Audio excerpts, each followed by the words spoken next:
Anthony Mangnall. Thank you, Ms. Cleggs. And can I start by congratulating the Honourable Lady from South Staffordshire? Staffordshire, sorry, for securing this debate.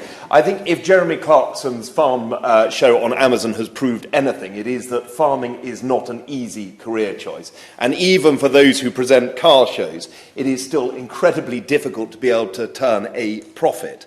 And I think that's the interesting point about the debate that we're having today, is the difficulties that the farming community face, both now and in the future, and the opportunities that have been presented for us outside of the European Union. And I believe there are significant opportunities, Madam Chair, for farmers outside of the EU, not least, for, as has already been referenced, the point about public money for public good. I believe that the ELMS scheme has huge potential, but it only has the potential to work if it works in conjunction with farmers.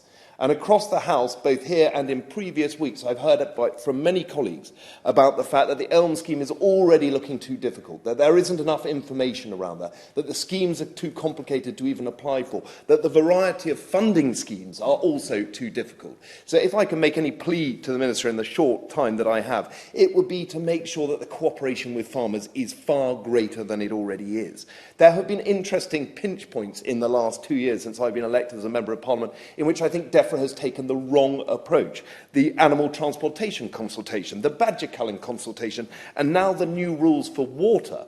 These have all antagonised the farming community to a significant degree, and they make us think, or they make farmers think, that the government is not trying to work with them. And since the Honourable Member and Chair of the EFRA Committee is sitting here, I will be writing to him to ask whether or not his committee could inquire further about the rules on water and the difficulties that this is going to pose to farmers across the country. And anyone who would like to join me in writing that letter, please see me afterwards.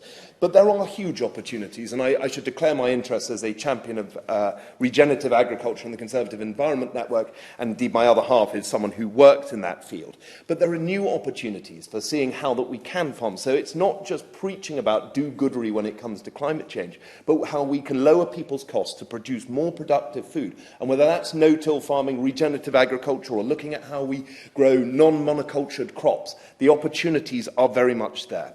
A number of colleagues in here have made reference to the point about trade, and I sit on the International Trade Select Committee, and we do scrutinise the deals that are being signed. And I think there needs to be more cooperation between the EFRA Committee and the Trade Committee, that when deals are struck, they can be reviewed together, and I will be pushing for that, and that there can be more debates in the Chamber of the House of Commons. But as was said by the member for West Dorset, there are already places and legislation in place under the SPS standards that require a vote in Parliament for any changing of the standards in the first place. So it is worth bearing that in mind. We have a fantastic opportunity in this country through our trade deals to export our world-class produce to new markets. We should embrace that. We should see the opportunity that that presents to embolden our farmers, not to reduce them. Of course there should be caution, but let's make sure that we can also open those new markets. And finally, Madam Chair, there is a huge opportunity within our schools to talk about seasonal variety, to talk about how we farm on this land.